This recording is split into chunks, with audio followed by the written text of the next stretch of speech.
Hi guys, welcome to the channel. In today's video, I'm going to show you how you can fix TikTok not letting you like videos. So before getting into this video, must subscribe to our YouTube channel and click on the bell icon.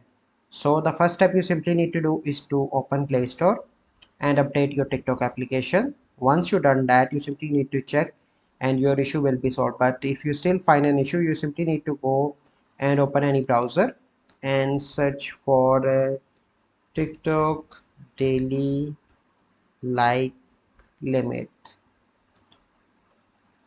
So here you can see that during the day TikTok users can like just 500.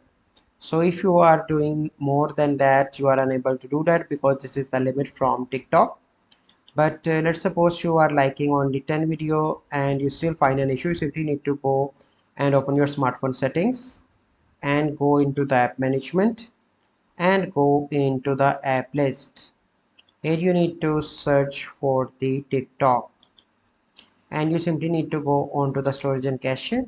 The first step you need to clear cache and after that you need to clear storage and after that your issue will be solved. So I hope you find this video helpful. If you find this video helpful, must like this video, subscribe to our YouTube channel for future videos. We'll see you in the next video. Thank you. Have a good day.